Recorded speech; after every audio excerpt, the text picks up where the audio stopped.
Gus, ngapunten Gus. Ngapunten sangat.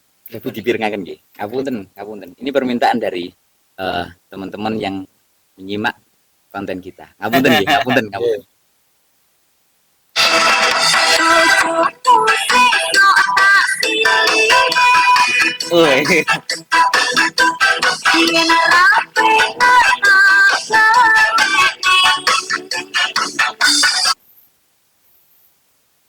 Atas ngoten iki.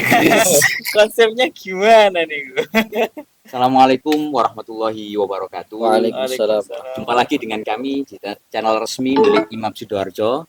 Channel keren, Kamera Pesantren. Diskusi ilmiah yang membahas masalah yang sedang ramai diperbincangkan di media.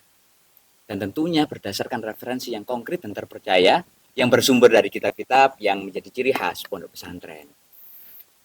Terus kados seperti video atau lirik lagu yang diputar tadi Gus.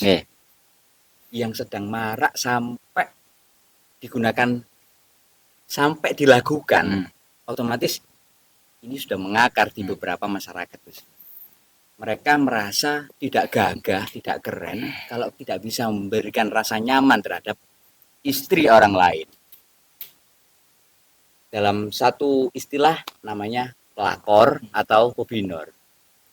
Sebetulnya dari sudut pandang fikih yang dinamakan pelakor atau pebinor itu kados pundi Gus? Nggih panjenengan Gus. Oke. Pertama untuk masalah perebut laki orang, pelakor. Dalam satu hadis riwayat Imam Muslim, Rasulullah pernah bersabda, la tas'alul mar'atu, atau bahasanya fi'il nahi, la tas'alil mar'atu talaqa ukhtiha litaktafi asofhataha walitungkaha fa innama laha ma quddiralaha. Dalam hadis ini ada bahwa jangan pernah ada seorang perempuan yang meminta kepada seorang lelaki yang sudah memiliki istri, meminta laki-laki itu untuk menceraikan istrinya. Dalam satu hadis Rasulullah pernah bersabda, la tas'alil mar'atu, atau bahasanya fi'il mudhari', la tas'alul mar'atu talaqa ukhtiha litaktafi asofhatuha walitungkaha fa innama laha ma quddiralaha. Rasulullah di sini bersabda bahwa jangan sampai ada seorang perempuan meminta kepada seorang lelaki yang sudah punya istri supaya laki-laki itu menceraikan istrinya dan beralih menafakoi kepada perempuan yang meminta ini dan menikahi dia. Karena apa? Fa innama laha ma quddiralaha. Dawuh Rasulullah, karena masing-masing sudah memiliki jatahnya masing-masing. Masing-masing sudah memiliki takdirnya masing-masing. Mau bagaimanapun dia berupaya merusak, kalau memang takdirnya tidak akan jadi. Justru dia yang berdosa. Artinya di sini Rasulullah melarang jangan sampai ada perempuan istilahnya ngukrek-ngukrek, jadi mengaru biru istilahnya. Merusui kepada rumah tangga orang lain. Nah, ini begitu memang. Merusui kepada rumah tangga orang lain, mengatakan kepada suaminya, ceraikan saja istri kamu, sama saya saja. Saya lebih cantik kok lah gitu. Itu jangan sampai. Itu larangan, jangan sampai menjadi pelakor, perebut laki-laki orang. Dalam hadis yang lain Rasulullah juga bersabda, man khabbaba zaujata mri'in aw mamlukahu falaysa minna. Barang siapa membujuk istri orang lain ataupun budak perempuannya, falaysa minna, maka dia bukan golongan dari kami. Rasulullah memberikan satu peringatan besar. Bukan golongan dari umatku adalah orang-orang yang mencoba membujuk istri orang lain. Artinya begini, ada seorang perempuan sudah punya suami. Wah, suami kamu itu nggak ganteng, nggak punya apa-apa, nggak bisa apa-apa, sama saya saja. Kamu minta cerai saja sama dia, nanti saya nikahi. Ini namanya pebinor. Ini juga sama. Ini oleh Rasulullah dilarang di dalam sabdanya. Artinya dua-duanya sama-sama perilaku larangan. Bahkan dalam satu kitab itu dijelaskan bahwa perilaku ini itu dikatakan dalam kitab yang lain dikatakan demikian Mas Rashid. Wa ma'na hadzal hadis nahyul mar'ah al ajnabiyyah antas ala zauja talaqa zaujatihi wa ayyankihaha wa yasira laha min nafaqatihi wa ma'rufihi wa muasyaratihi wa nahwiha ma kana lil mutallaqah fa'abbaro an dzalik biktifa'i ma fis safhati majazan. Makna dari hadis tadi itu adalah Rasulullah melarang seorang perempuan untuk menggoda suami orang. Menggoda itu dalam artian menjadikan suami orang yang aslinya damai-damai saja dengan istrinya, baik-baik saja. Tapi kok kemudian digoda-goda, dibujuk-bujuk, dirayu-rayu bagaimana dia menceraikan istrinya. Dan beralih yang dulu gati karo bojone, baik sama bojone, memberikan nafkah kepada istrinya. Kamu jangan sama dia, sama saya saja. Nafkahi saya saja, nikahi saya saja. Ini dilarang oleh Rasulullah di dalam hadis tadi. Bahkan dalam banyak kitab hal ini dimasukkan dalam akbarul kabair. Termasuk besarnya dosa besar. Wah, termasuk salah satu dosa yang paling besar. Artinya demikian. Ini agak berat memang. Nah, cuma yang perlu difahami begini Mas Rashid. Kadangkala itu ada seorang laki-laki mencintai seorang perempuan. Laki-laki ini sudah punya istri. Sudah punya istri, tapi dia ya namanya laki-laki itu kadang ya itu. Lihat cewek lain dia tertarik, suka. Akhirnya mendekati perempuan itu. Jadi bukan perempuannya yang mendekati bermaksud merusak, bukan. Tapi memang laki-lakinya sendiri mendekati perempuan itu karena suka dan ingin menikahi perempuan itu. Maka kalau ini perempuan itu bukan pelakor namanya. Artinya tidak berdosa. Karena dia tidak mendekati, mendatangi bukan. Tapi dia dicintai, didatangi, dilamar. Enggak ada salahnya untuk dijadikan istri. Sehingga itu bukan pelakor namanya. Kan kalau mungkin pandangan orang Indonesia itu juga sama saja, itu namanya pelakor itu namanya. Itu bukan. Kalau bukan dia yang mendekati, merusak, dan lain-lain, maka dia bukan pelakor. Itu pertama. Kemudian poin kedua yang ingin saya sampaikan. Maksud daripada keterangan-keterangan tadi juga salah satunya adalah bahkan ada satu kasus itu yang kadang mendekatinya bukan untuk tujuan dinikahi. Tujuannya bukan untuk dinikahi. Jadi, ya wis mek, kepingin dek. Ya kepingin dek. Tapi bukan untuk dinikahi. Kalau bahasanya dalam kitab Mausu'ah Fiqhiyah itu begini.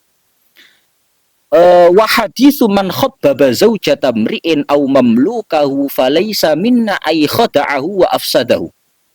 Walima yatarattabu alaihi minal ifsadi wal idrari. Wa takhbibu zaujatil ghair khida'uha wa ifsaduha aw tahsinu talak ilaiha liyatazawwaja aw yatazawwajaha ghairu. Bahkan mungkin kadang mendekatinya itu supaya dia cerai itu bukan tujuan kepingin tak rabi, bukan. Pengen deket gitu. Yes, pengen deket gitu aja. Ah, gak apik bojomu sepegatono ae. Padahal dia juga nggak ada maksud untuk menikahi. Itu juga sama, termasuk namanya pebinor itu. Merebut istri orang lain. Artinya baik ada maksud nantinya ingin menikahi atau tidak, kalau dia mendekati dan bermaksud untuk merusak hubungan suami istri itu, maka itu masuk dalam larangan hadis tadi. Karena poin intinya adalah mayatarattabu ala dzalik minal ifsad wal idrar. Jadi inti poinnya adalah karena dia bermaksud merusak, membahayakan hubungan rumah tangga suami dan juga istri itu. Meskipun nggak ada maksud nantinya menikahi. Mungkin demikian. Kalau Mas Wasil gimana, Gus Wasil? Yeah. Soal barangkali ada konsekuensi hukumnya, Gus. Yeah. Sebelum menambahi tentang konsekuensinya, saya ingin menambahi dari penafsiran yang ada dalam kitab Mausu'ah Fiqhiyah. Dalam kitab Mausu'ah Al-Fiqhiyah Kuwaitiyah itu beliau menambahkan bahwa bisa disebut, bahkan sudah bisa termasuk di dalam kategori besarnya dosanya menjadi seorang pelakor atau pembenar ketika dia merusak hubungan suami istri orang lain walaupun tujuannya bukan dia yang menikahi. Katakan semisal karena ada pesanan dari temannya semisal. Yang penting rusak hubungannya. Yang penting merusak hubungan orang lain dalam dalam keterikatan pernikahan, itu sudah dikatakan sebagai dosa besar yang dalam hal ini disebut dengan mukhabit. Jadi semisal ini ada pihak ketiga suka dengan si istrinya ini, kemudian tapi nggak bisa dia untuk merusak, mendekati nggak bisa. Dia memakai jasanya penengah-nengah ini. Ini dosanya sudah mendapatkan dosa besarnya yang meskipun nggak dinikahi. Meskipun yang menikahi bukan dia. Bahkan orang yang santai. Orang ketiga. Orang ketiga. Itu juga termasuk dalam kategori ini tadi mukhabib istilahnya. Orang yang merusak rumah tangganya orang lain. Dan kita baru kembali ke masalah konsekuensi. Hukumnya bagaimana sih menikahi perempuan hasil daripada dia merusak hubungannya dengan Nggih. suaminya yang Kalau pertama. udah berhasil kemudian berhasil, dinikahi hukumnya Kemudian bagaimana? dinikahi itu hukumnya bagaimana? Itu seperti yang didawahkan di dalam kitab Fiqhul Madzhabil Arba'ah.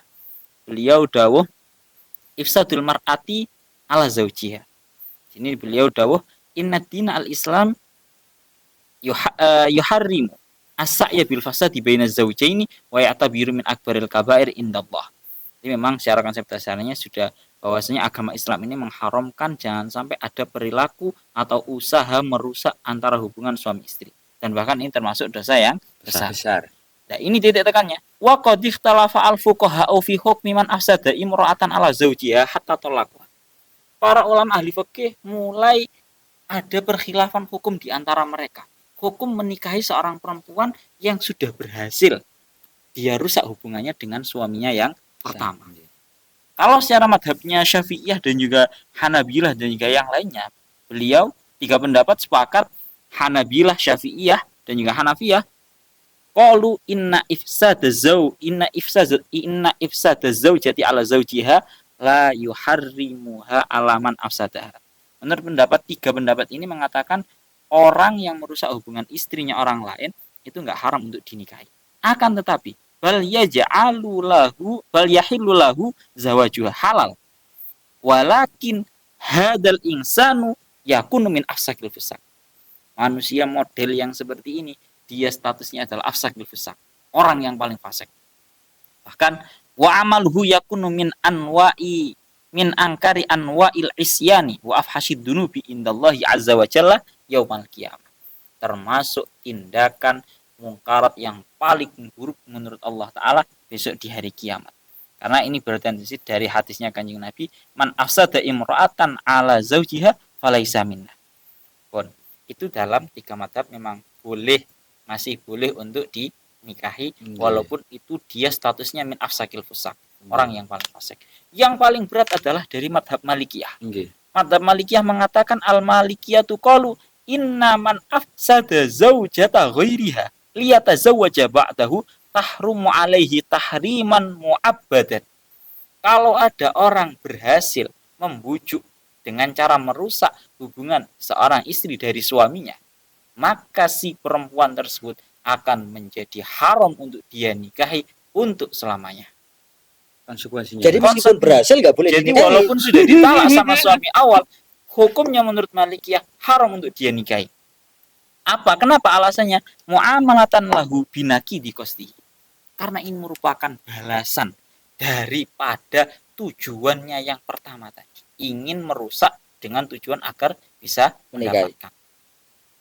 Makanya ini yang perlu sangat digarisbawahi bahwa hukum menikahnya seorang pelakor atau bahasanya dalam pembinor, orang yang merebut istrinya orang lain, itu hukumnya perempuan tersebut haram untuk dinikahi untuk selamanya karena ini merupakan balasan atas tujuan buruknya itu tadi. Sangat berat sekali. Berarti kesimpulannya jangan macam-macam dengan hasil hubungan istri atau hubungan rumah tangga orang lain. Apapun caranya, meskipun pesanan atau tidak, jangan macam-macam. Karena termasuk dalam kategori dosa besar. Namun cukup? Oke, baik. Baik, pemirsa channel Keren Kamera Pesantren dimanapun Anda berada, dukung terus channel kami dengan memberikan pertanyaan-pertanyaan di kolom komentar. Pertanyaan yang terbaik akan kami bahas di episode selanjutnya. Wallahul muwaffiq ila aqwamit thoriq. Wassalamualaikum warahmatullahi wabarakatuh. Waalaikumsalam warahmatullahi wabarakatuh.